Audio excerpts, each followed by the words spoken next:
Afternoon. This is a Wednesday afternoon. I often coming to you guys on Tuesday evenings, but had a busy couple of weeks, the last couple of weeks, and it's all good stuff. But it made it so that I can't do this like I wanted to, the times that I wanted to. One thing that's kind of interesting, I was planning to actually do this tomorrow night, Thursday. Makes some sense to do it on Thursday instead of a Wednesday. But tomorrow is my wedding anniversary. We've been married 27 years. We have been married 27 years, and excited about that. Happy about that. That said, busy. Talk about busy. We're going so many different directions that I don't know what we're going to be able to do together tomorrow evening. But we're going to try to do something to celebrate that, mark that. But I do wanted to jump on fairly quickly this evening and catch up with you about our Mark study. I want to take a minute to look at an incident here in Mark chapter 7, where Jesus interacts with a man who was deaf and mute. He was not able to speak. He couldn't hear, and how he interacted with that. So we'll look at that here in just a moment. But just wanted to let you know that I'm going to continue to do these studies. I enjoy them. Many of you have told me that. I kind of feel bad that I'm not able to do them on a very consistent, regular basis, but you guys seem okay with that, or else you're just not telling me about it, which is fine. But the nice thing about this is, especially, some of you maybe can't watch this when I do it live. Usually I do it around 7:30 in the evenings. Today I'm doing a little bit earlier because I've got our church service here at North Beaver Baptist Church in a little bit. But usually, sometimes that late time doesn't work for some of you. Earlier doesn't work for others of you. So the nice thing about this is both on the YouTube platform as well as on the Facebook platform, you're able to pick this up really whenever you get a minute to watch it. So if you can't catch it live, you get a minute to look at it later on, and hopefully you take advantage of that if the timing just doesn't work for you.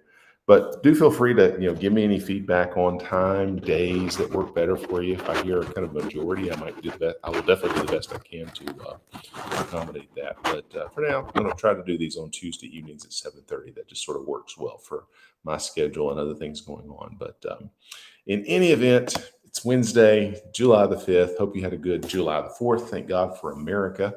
God bless America. I'm glad to be a part of this country. That said, we're going to get right into the study tonight, and I'm just going to begin with a brief word of prayer, asking the Lord to help me and to help you. So would you pray with me? Father, sure do need your help. I want to share something from your word with these people, and I pray that it can be an encouragement to them. Help me to be true, to be honest, and also to point them to the point of the text, not to my ideas and my thinking, but instead to point them to you. And I pray this in Jesus' name. Amen. Amen. So we are over in Mark chapter 7. Tonight's study will be picking up in verse 31. If you'll remember last week, we stopped off in verse 30. This was a little section where Jesus is interacting with this Gentile woman, a Greek woman, and he lets her know essentially that he's going to help her, but she needs to understand that he's going to help her in her. But now he continues on with his journey in verse 31. They continue his ministry in verse 31. They depart from the coast of Tyre and Sidon, and he comes into the Sea of Galilee through the midst of the coast of Decapolis. Now, what Mark is doing is giving us some very precise markers of that exactly where Jesus is, and helping us see that he is all around that Galilee area, how he's moving around there, and just describing to us where he is. But then in verse 32, he interacts with somebody. He says there, and they bring unto him, so all the people, probably the disciples, maybe the people around him, people that were friends of this man, brought unto him, Jesus, one that was deaf and had an impediment in his speech. And they beseech him, they beg him to put his hand upon him. Simple situation here. A man who can't speak, a man who can't hear. He's deaf and he's mute. So he's got, and it's apparently something that maybe had come on him. It's also possible. I don't have a lot of details here, but it says it's an impediment in his speech. So it's suggestive to me that it's something that's come on him. Maybe he'd had a stroke or something like that. You may have known folks like that. But one reason or another, he's not able to hear and he's not able to speak. And these people, again, it could be the disciples, it could just be friends of this man, bring him to Jesus. And they say, Jesus, could you put your hands on him? And the reason for that is, if you've read anything in Mark up to this point, you know that when Jesus touches people, when they touch his garments, when they come close to him, it makes all the difference. They're changed, they're transformed, they're healed. And so they just want this man to be able to hear. They wanted him to be able to speak. And again, this is probably something that he had been able to do before. Maybe something had happened to him. And they just said, we want him to be better. We'd like to heal him. Jesus, would you touch him? And then look what happens, that Jesus' response in verse 33. So Jesus takes him aside. He took him aside from the multitude. The image that's in my mind, and I hope it's the image that you get, is there's a big bunch of people there, and they bring this man to Jesus, and there's all these people. And instead of just doing the miracle, which he could well have done right then and there, he actually takes this man, probably leads him by the arm away from the crowd and makes everybody else stay away. And he says, come over here. Of course, the man can't hear him, but he can feel him being guided. So he takes him aside from the multitude. And then here's what he does. Next part of the verse, he says, he puts his fingers into his ears. So he touches the man's ears. Remember, his ears, he couldn't hear. So Jesus is touching what couldn't hear. And then he spit. Jesus spit, which I know sounds a little unusual to our modern Western ears, but this was sort of been not unusual for someone to have healing property, considered there to be healing properties in the spit. But nonetheless, he did this. And then Jesus touched the man's tongue. Remember, his tongue couldn't work as well. So he takes him aside, he puts his fingers in his ears, he spits, he touches the man's tongue. And then in verse 34, he looks up to heaven and he sighed and he said unto him, Epaphatha. I'm not pronouncing that right correctly at all, but the Bible tells us that is, be open. He says, this is what Jesus is saying. He wants his ears to be open, his tongue to be able to loose. So he says, be open. Verse 35, and straightway his ears were opened, and the string of his tongue was loosed, and he spake plain. Now, I want to give you a couple of things about what Jesus does for this man that I think are typical of how Jesus operates, and should be encouraging. I hope they are. They are definitely encouraging for me, that I want to share with you about Jesus. Just looking at what we've seen so far. And we'll come to the conclusion in the verses 36 and 37, but let me hold that thought for just a moment. And first of all, point out to you that Jesus, he's always so personal in his dealings. Again, Jesus can do anything he wants to. He's God. I mean, he doesn't have the rules or the constraints that you and I are. Now, you and I have. Now, to be fair, he is God in human form. He has put himself in a human body. So he has put himself under some human constraints. We understand that. But even within that, I mean, you look at some other incidences where Jesus healed. There was one incident where the man comes to him. The man asked, could you heal my I think it was a daughter. It was one of his children. He said, can you heal my child? And Jesus says, you just go on home. That child's better now. And the man goes home and the child was better. And the healing happened with Jesus even being in the room, being present. There are other ways that he's done this. Sometimes they're unusual. Sometimes they're not even remarkable. You remember the woman just a couple of chapters over, in chapter 5. There's a woman who's got this blood issue, and she touches Jesus's clothes and she's healed. So all of that's simply to say that the healing that Jesus does, he doesn't have some ritual he has to do. He doesn't have some process he has to do. He's God. He can do anything he wants to do. But what does he do? He chooses to take this man and pull him off to the side. I think that's incredibly important here, that Jesus thinks this man doesn't need a crowd. No, he's not able to hear. He's not able to speak. But he can see all of the things that are going on. So there's a lot of stimulus. There's a lot of probably anxiety-inducing, I was going to say noise. He can't hear it, but activity that's going on. So there's probably all these things happening, and Jesus being sensitive to this man's I would imagine, just privacy and concerns, Jesus removes him from all of that stimulation, all of that activity that's going on. He pulls him off to the side. And this is something he does to me. I think he will do it to you as well, where he'll just deal with you in a way that matters and that matters to you, that deals with what you need. He's not trying to make a spectacle out of you. He's not trying to make a scene out of you. He is ultimately trying to deal with you in your condition, help you where you are. That's why I think he's pulling this man off to the side. He also touches the ears, he touches the tongue. These are the malfunctioning organs. These are the things that are not working. And this is what we want, is where it's broken. We want Jesus to touch it because his touch, his hand, his very touch has healing properties. So the reasons that Jesus does these specific things in this specific instance are because that's what this man needs. And I think you can take the lesson from that to say, what is it that you need? And I'm not just talking about you need a healing. Okay, so I need healing, or I need help, or I need victory over this sin, or I need this relationship to be mended. We could talk about the specifics of your need, but not only what you need, but how you need it to be accomplished. And he's going to, as Romans chapter 8 talks about, that he does all things for our good and for the glory of God. So ultimately, he's going to work out everything in the way that is best for us.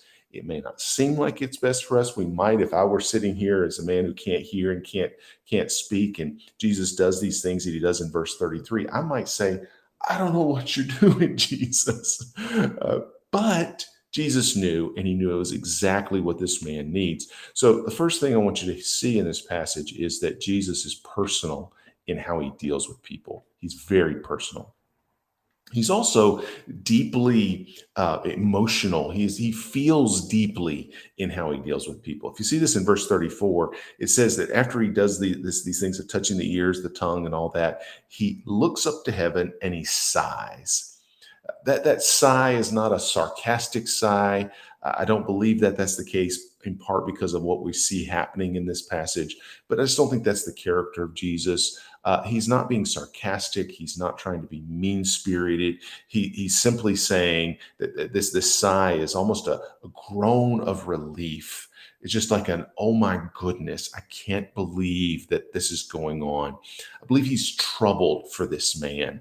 I don't know exactly why. Maybe he's troubled because this is my opinion. You can disagree with me on this if you'd like, but I believe he might have been troubled because this man's illness, this man's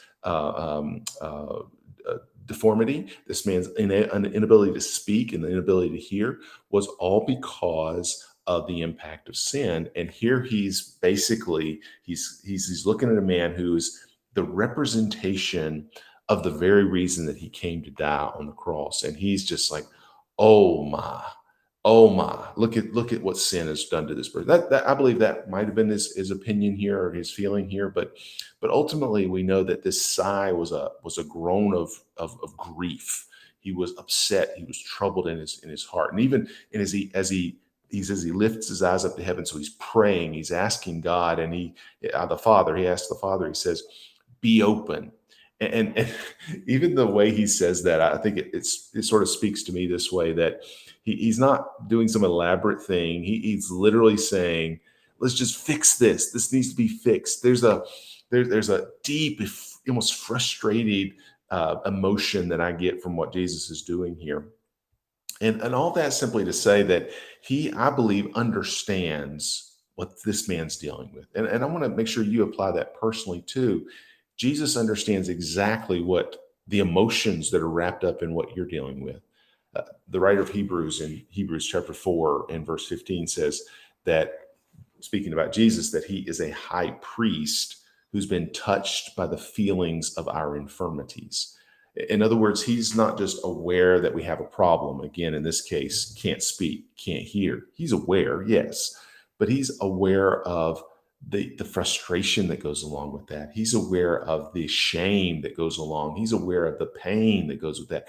All of the things that are wrapped up in not being able to do what we need to. And I think the same applies for your situation.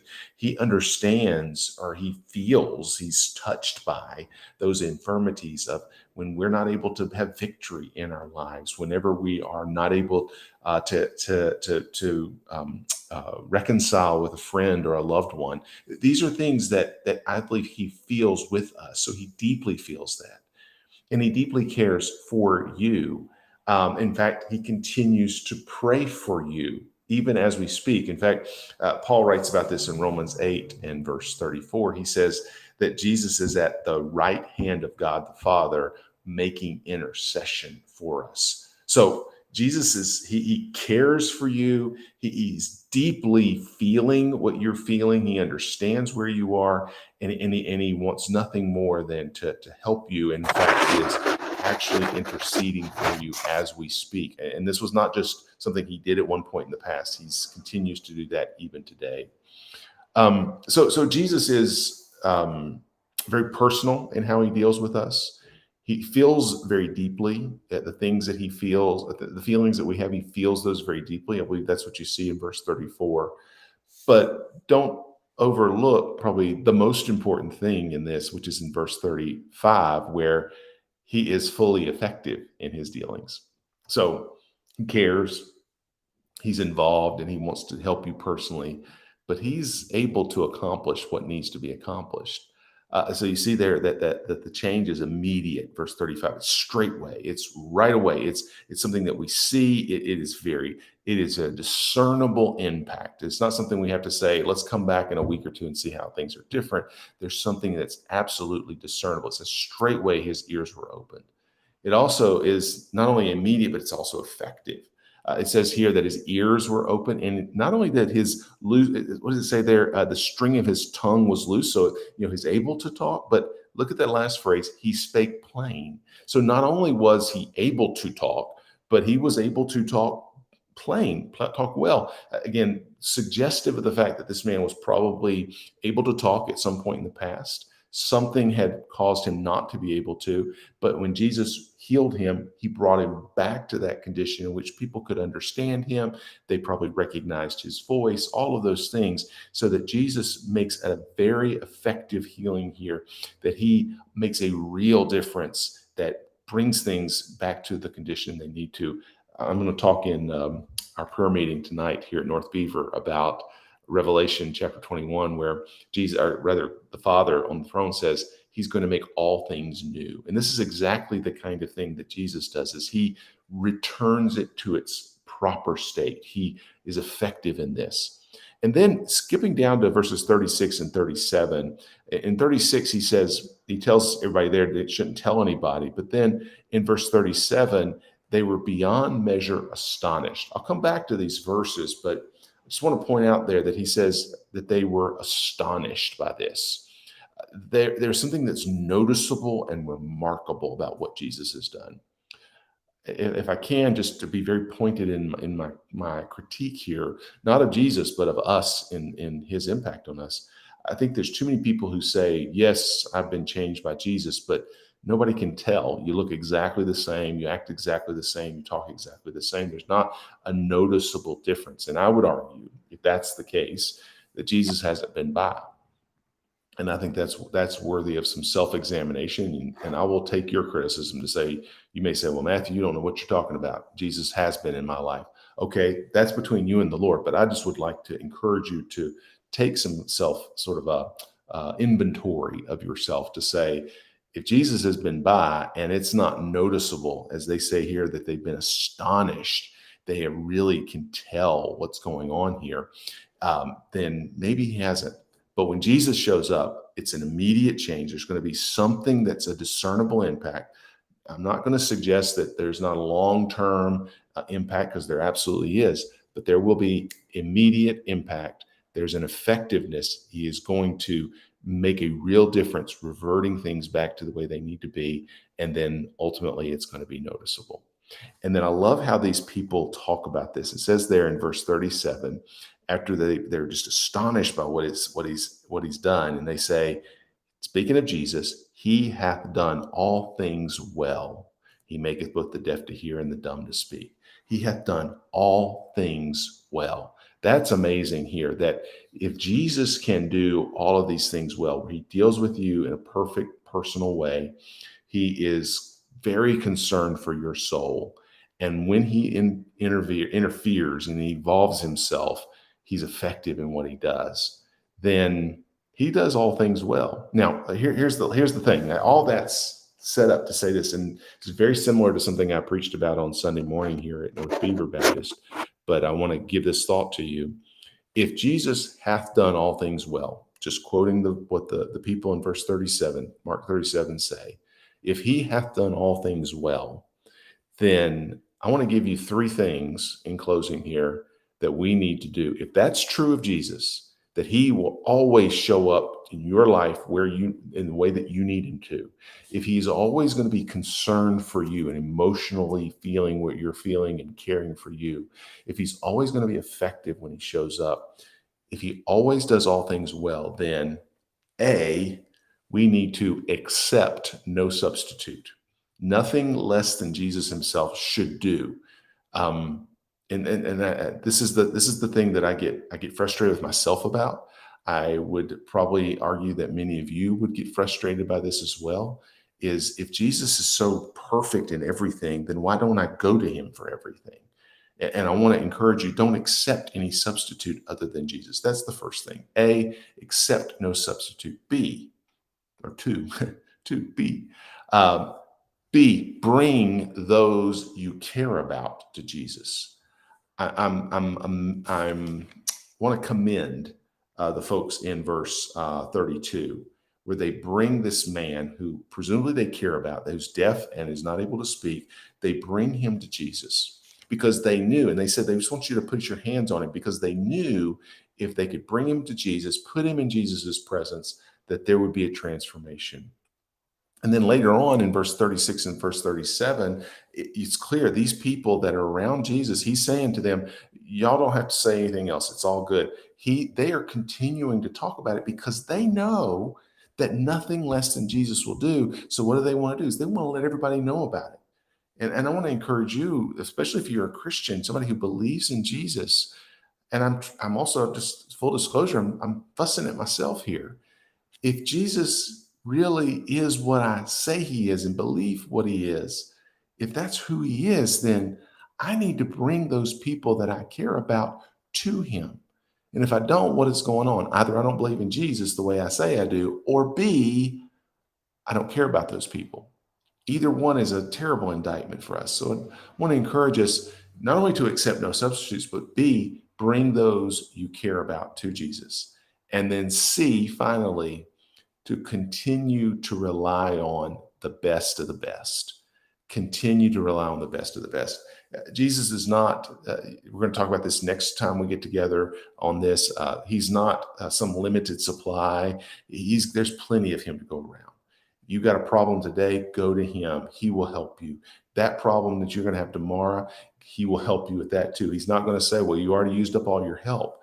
No, you need to continue to go to him for everything that you need, to rely on him. If he's as good as we say he is, and I believe him to be, then accept no substitutes, bring everybody you care about to him, and continue to rely on him every day. Next week, we are going to be in the next passage, which starts in chapter 8, believe it or not, and Mark chapter 8, and just the first 10 verses there that we'll look at. And it's a time where Jesus is feeding. It's the second mass feeding that he does here, lots of thousands of people that he's going to feed. And the headline I'll give you, just as you maybe read it and study for yourself, is Jesus is big enough to share. He's enough. We don't have to hoard him. We don't have to hold him back. We can share everybody, and it should be an encouragement. Just like we see in verses 32 and 33 and 34, that when we bring people to Jesus, he'll make a difference in their lives. Hey, thank y'all for joining me. I know I had a little bit of a smaller group this afternoon live, but hopefully some of you that normally check in will be able to catch up on this recorded. Appreciate you joining. Thank you for those of you that have let me know you're here. And if you'll just drop a note or a comment, I'll be glad to interact with you, answer questions, all those sorts of things. Love those kinds of things. So if I can be a help to you in any way, hope you know I want to be. I want to be a friend. I want to be a help to you. And I definitely want to encourage you to get into the Word. And maybe this is the lesson that helped you do exactly that. Y'all take care, and we will see you next week. I think I've already got it scheduled. So hopefully you can go ahead and put yourself a reminder to join me next week as we look at Mark chapter 8. We'll see you then.